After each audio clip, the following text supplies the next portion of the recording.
As I was watching the Argentina versus Croatia World Cup semifinal a couple of days ago, I asked myself, can the World Cup winner indicate what the U.S. stock market will do in the following year, similar to that of the Super Bowl indicator?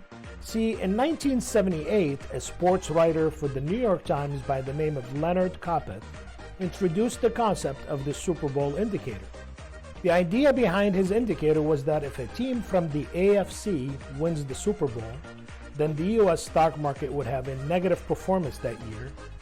And if a team from the NFC wins, then the stock market would have a positive performance that year.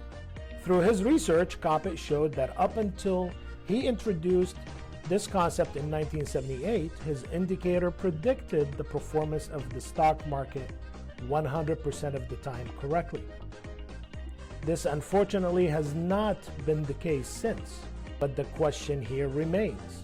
Is there a connection between the World Cup winner and the performance of the U.S. stock market?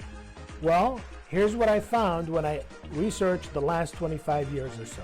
In 1994, the USA hosted the World Cup, and Brazil ended up winning it. The S&P 500 averaged an annual rate of return of 23.8% from the beginning of 94 and through 97. In 1998, France hosted the World Cup, and France ended up winning it. The S&P 500 averaged an annual rate of return of 7.16% from the beginning of 98 and through 2001. In 2002, South Korea and Japan jointly hosted the World Cup, and Brazil ended up winning it.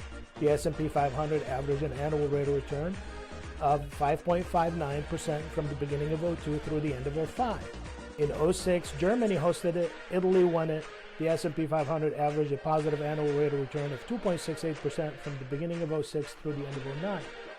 In 2010, South Africa hosted it, and Spain won it. The S&P 500 averaged an annual rate of return of 16.39% from the beginning of 2010 through 2013.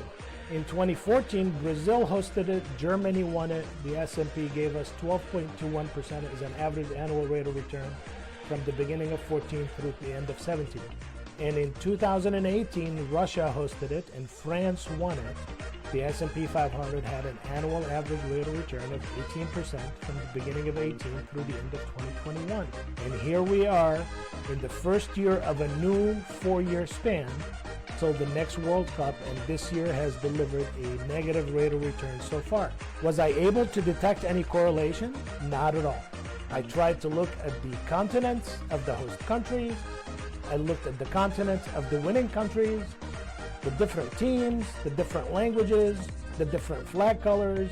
I even looked at my favorite food from each of those countries, but no correlation was detected at all. Keep in mind that this is all for fun, and no real scientific conclusions can be made from my basic 10-minute research. Yet I find it hard to ignore that in the last 25 years or so, every 4-year period between the World Cup tournaments, the S&P 500 produced a positive average annual rate of return. Is this a random event? Absolutely. Or is it? Obviously, this is not scientific, and any stock market pattern over the last 25 years does not provide any serious future indicators. But the fact remains that France is facing Argentina this Sunday at 10 a.m. Eastern Standard Time to decide who wins the 2022 World Cup. Watching my fair share of matches this time around, I can predict with a high level of certainty that the winner will be, yes, you heard me, it will be, you heard me correctly, it will be. Thank you so much for watching, and have a wonderful day.